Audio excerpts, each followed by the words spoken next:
Hello, welcome to Stories in Time.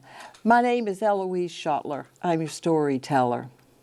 Do you remember when you read stories, folk tales when you were a child, or much older actually, and there was a lesson of some kind in it? I've been reviewing a lot of tales, and I brought in a couple that I think fit that bill perfectly. This is a story from Korea. There had been a war going on for years, and the wife was so lonely for her husband. He'd been gone for such a long time. And then he came home, and she was overjoyed that he was back. But it seemed that something was different, something was wrong. He came in, and every day he went in and he took a chair and moved it over to the window, and he sat there just looking out. He had very little to say to her. And she was so happy to see him. She had missed him so much. And she didn't know what to do about it or how to help or what had happened. It was as though he came home, his body came home, but his spirit wasn't there. He was a man filled with laughter and funny things to say, and they used to take walks and have long talks together, but now that was all gone. And she wept when she was by herself. And it went on for weeks and weeks and weeks and weeks. And finally she had to talk to somebody. She didn't know what to do about this. So one day when she was going into the village, she stopped at the cottage of an old man who was supposed to know many things, who was filled with wisdom and would help her. And she sat down and she told him what was happening, what has happened to my husband. He's not like my husband at all. And he looked at her and she said, "Can't you make a potion? Can't you give me something to wear? Something to wear around my neck? Anything, some charm to make this stop. I want my husband to be back." And he was still quiet, and then he said, "I can do that. I can make a charm for you. But there's one special ingredient that I don't have, and you'll have to get it for me in order for me to make a charm that would work for you." "Well, tell me, what is it? I'll run out, I'll get it right away." "I need the whisker from the head of a tiger." "You need a tiger's whisker? You're asking me to get a tiger's whisker? I can't do that." And she stood up and she said, "Why did I come to you? I can't get a tiger's whisker." He said, "Well, if you really wanted your husband to come back, you would." She started to leave, but then she stopped at the door. She turned and she came back. And she says, "All right, is that the only thing? Is that the only thing that you could use? You can't use anything else?" "No, a tiger's whisker." And she turned and walked out. And she walked down the road toward the village.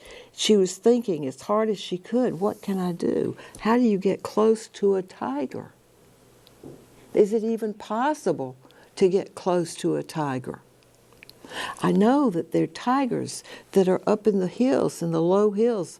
I could go up there, I would see a tiger, but how do you get close to a tiger? And then it occurred to her there would be one way if she could do it. And she went into the village and she went to the stall where they sold the meat. And she bought a ripe, bloody piece of meat. And the man wrapped it, a piece of paper, and handed it back to her.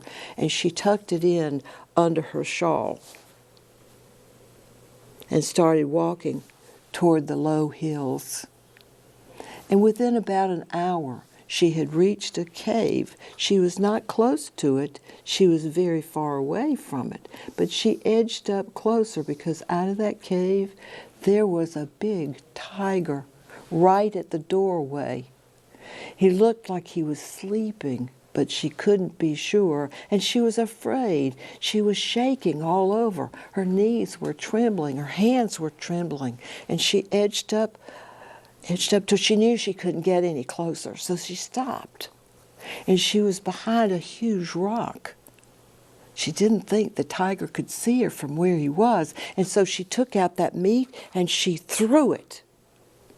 And it landed very near to his mouth. He smelled it, and then he leaned down and he opened his mouth, and she could see the size of his teeth, and he grasped the meat in his mouth and began to chew, and the blood dripped down the sides of his mouth, and she was so afraid, and she reached for a stick, but she wasn't going to take a stick near that tiger, so she turned and she ran as fast as she could back to her house. Her husband was sitting by the window, just like he did all day, every day, and she fixed some supper, and they ate, and then they went to sleep. The next day, she started out earlier, and she went back to the village, and she got another piece of meat and wrapped it up, and she took it back to the tiger's cave, and she came a little closer. The tiger was there. He was moving his head. He wasn't sound asleep, and she sat down behind that rock, and she waited and waited till she could see that the tiger was asleep. And she came out and she crept a little bit closer. She knew he'd be able to smell the meat, and maybe her smell would mix in with the smell of the meat.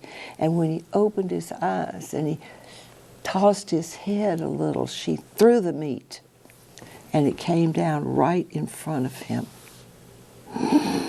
He sniffed it in. And then his teeth, he grabbed that meat and began to eat it, and the blood dripped down just like before.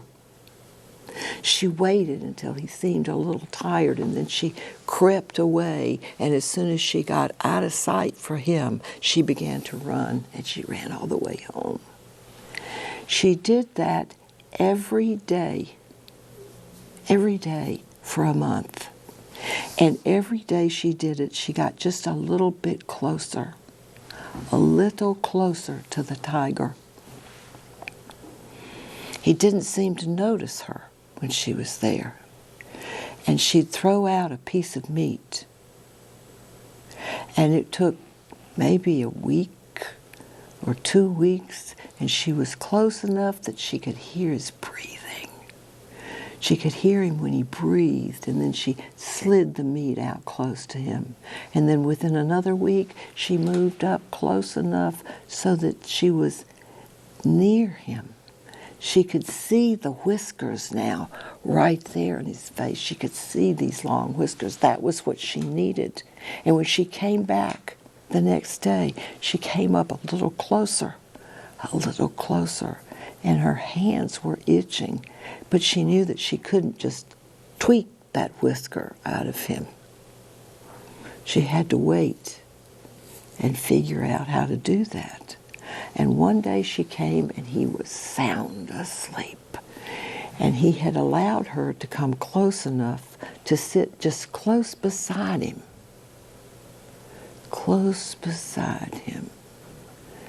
And she moved up as close as she could, and she took out her little knife from her pocket, and she reached over and she cut off one of the whiskers. She put it in her pocket, and she just slipped away, and then ran as fast as she could back to the house of the old man.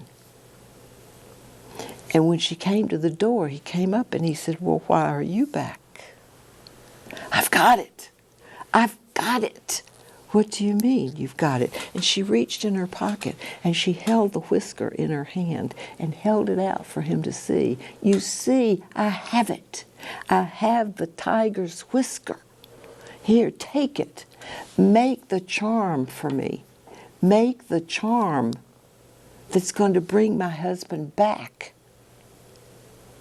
He was so startled. His eyes were big, wide open, looking at this. "This is really a tiger's whisker." "Of course it is. Of course it is. It took me a month to get it. Every day I took meat up there till finally I could come close to him. He allowed me to come close to him, and then today I snipped off this whisker. And here it is."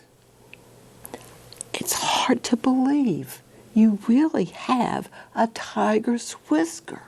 "I don't understand how you did it. I don't understand how you did it." And with that, he threw it into the fire and it flamed. And she said, "What have you done?